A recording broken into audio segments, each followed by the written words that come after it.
Y ya le damos la bienvenida al analista internacional Telma Luzani.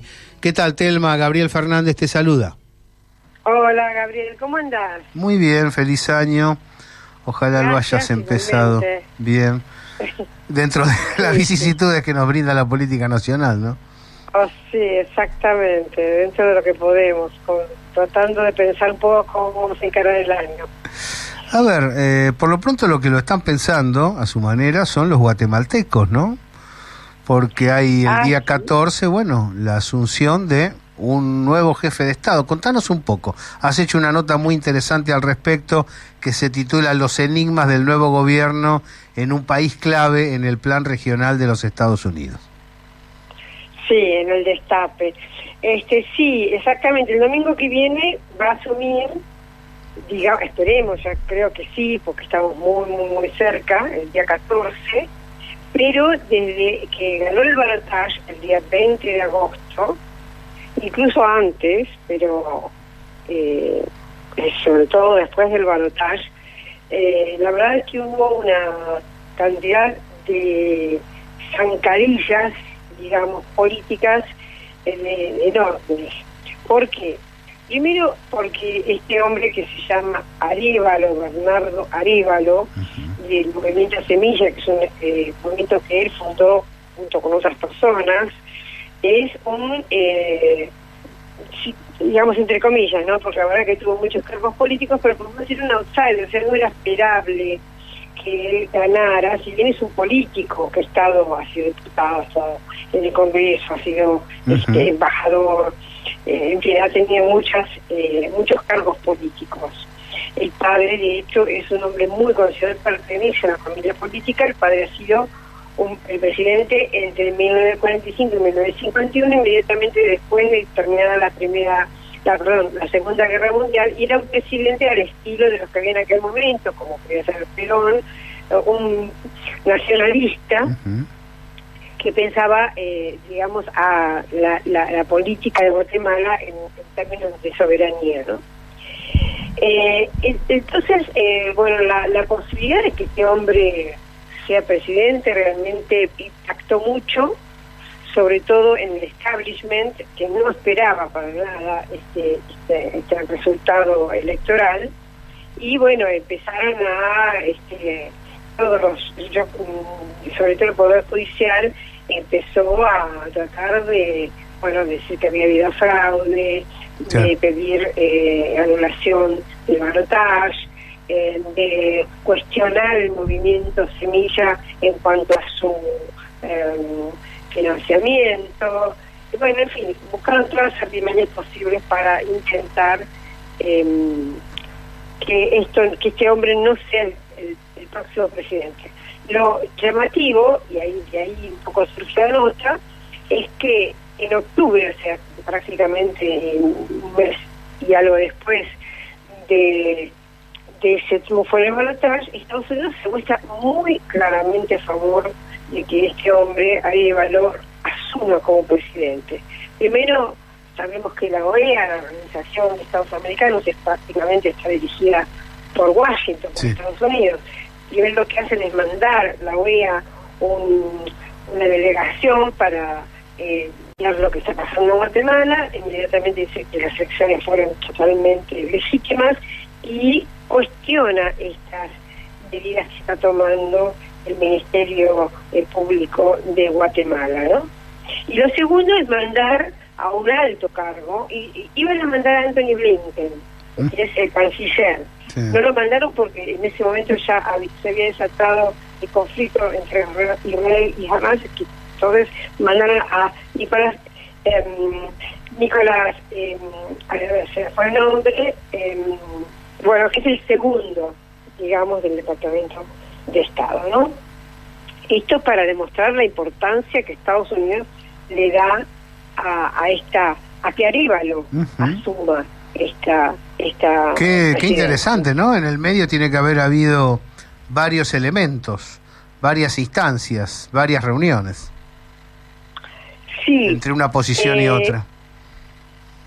Exactamente. Bueno, digamos, yo en la nota hago referencia a un artículo que me pareció muy interesante, que dice una cosa que a mí, digamos, hay que probarla, pero me llamó mucho la atención. Dice que Guatemala es un laboratorio de Estados Unidos, ha sido siempre un laboratorio de Estados Unidos, pero que esta vez es una vez más, porque estaría Estados Unidos pensando en tener gobiernos progresistas, tibios, muy moderados, pero digamos progresistas, de una centro-izquierda muy tibia, pero manejados por ellos. Y me pareció sumamente interesante esta posición, por supuesto habrá que probarlo en el tiempo, ¿no es cierto? Y sobre todo, este mismo analista que se llama Ollantay Itzamna, yo lo leí en el sitio de Rebelión, rebelión.org. El artículo se llama ¿Por qué los Estados Unidos batallan por la democracia en Guatemala? Y este hombre lo que explica son los intereses que puede tener Estados Unidos en Guatemala. Siempre los ha tenido, pero ¿por qué en este momento se agrega un punto más? Y este punto más es muy interesante porque nosotros sabemos que para Estados Unidos siempre ha sido fundamental tener una conexión entre los dos océanos, entre el Océano Pacífico y el Océano Atlántico. Bueno, no solo los españoles cuando nos colonizaron en el siglo XV y XVI también, ¿no? Por eso Panamá siempre ha sido muy importante. Pero ahora, dice este analista, Estados Unidos tiene cada vez menos peso en Panamá. Por otro lado, China ya firmó con Nicaragua un acuerdo para construir otro canal que también va a unir al Atlántico y el Pacífico, para, bueno, fundamentalmente para el transporte de mercadería, ¿no? Anota que Andrés Manuel López Obrador, el presidente de México, acaba de inaugurar un ferrocarril que también une a ambos océanos en México. México también es un país bioceánico y que esta empresa es pública. Entonces, digamos que el único territorio que le quedaría a Estados Unidos para poder mover el cargamento de costa a costa sería Guatemala. Claro. Y Guatemala es geopolíticamente muy importante. Lo ha sido siempre, pero en este momento vuelve a tomar mucho. Qué interesante, sí, creo que ese subrayado me parece clave. Ahora, fue elegido con el 60% de los votos, Arévalo, que supongo que tomará unos mates también en la Casa de Gobierno, ¿no? Como buen oriental, o no sé si está alejado de sus costumbres, pero fue elegido con el 60% de los votos. Ahí se podrá ser muy progresista en materia de derechos, pero si la plata no aparece, va a tener problemas con sus propios votantes, ¿no? Sí, bueno, lo que digamos, el problema que él tiene, un problema serio que tiene muy poca, porque como te dije, ganó en el balotaje por 60%. Sí. En la primera vuelta, él se vio junto con una ex primera dama, salieron ambos, pero Bernardo Arévalo había salido segundo. Claro. ¿Por qué digo esto? Porque no tiene un núcleo duro. No tiene una mayoría importante en el Congreso. Claro. Es decir, en la primera vuelta se votó legisladores y para presidente. Él no consiguió tener una mayoría importante en el Congreso. Esto es fundamental. Pensemos solo en Perú, por ejemplo, ¿no? Como le fue al presidente Castillo. Entonces es un primer punto flojo, digamos, para Arévalo, a estar respaldado, pero al mismo tiempo estos que le han hecho tantos obstáculos y tantas zancadillas tienen enormes causas verdaderamente por corrupción y están aterrados de que Arévalo se ponga firme y empiece a hacer investigaciones. Es decir, aquí también aparece el peso del Poder Judicial. Exacto. Entonces hay como toda una... digamos, está muy dividida la sociedad. Están estos grupos corruptos, están el establishment, con cierta... ahora, el establishment está también un poquito... Desde que Estados Unidos empezó a apoyarlo, el establishment empezó a repensar. Hay sectores de terratenientes, cafetaleros y azucareros que digamos, que ya no lo boicotean abiertamente como al principio. Pero su sustento es fundamentalmente el popular. Sobre todo los sectores indígenas, que son muy importantes. En Guatemala hay una enorme población indígena y cuenta con el apoyo, digamos, los que se han movilizado a favor del Líbano han sido fundamentalmente los pueblos originarios y después los trabajadores, ¿no? Trabajadores de toda clase, de profesionales como médicos o como maestros, hasta trabajadores de las clases más bajas. Entonces, en esto, este es su sustento. El sustento va a ser la calle. Claro. Y por ahora Estados Unidos. ¿Ha habido algún tipo de manifestación de las Fuerzas Armadas al respecto? ¿O hay silencio, más que nada, de parte de los fusiles? Al principio, digamos, cuando empezaron la embestida, sí, había sectores vinculados a las Fuerzas Armadas que apoyaban esta idea de intervenir en el Tribunal Superior Electoral, a ver si había habido fraude, no había habido fraude. Nunca con un protagonismo muy saliente, pero sí había apoyo. Ahora no, ahora están muchísimo más silenciosos. Creo, mira, Gabriel, que todo en este momento lo que se trata es de esperar y ver, como dicen los norteamericanos, porque vamos a ver qué pasa después de la suma. Así que vamos a ver qué pasa en el primer mes o el segundo mes, después de asumir cuál es su capacidad de maniobra, cuál es su fuerza.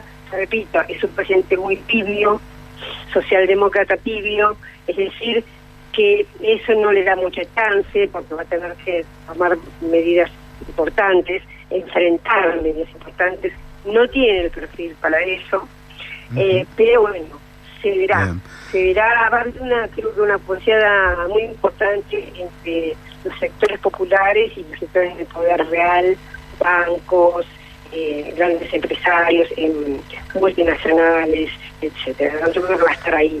En el futuro. Thelma Luzani, te vamos a seguir consultando a ver cómo evoluciona este y otros procesos en América Latina.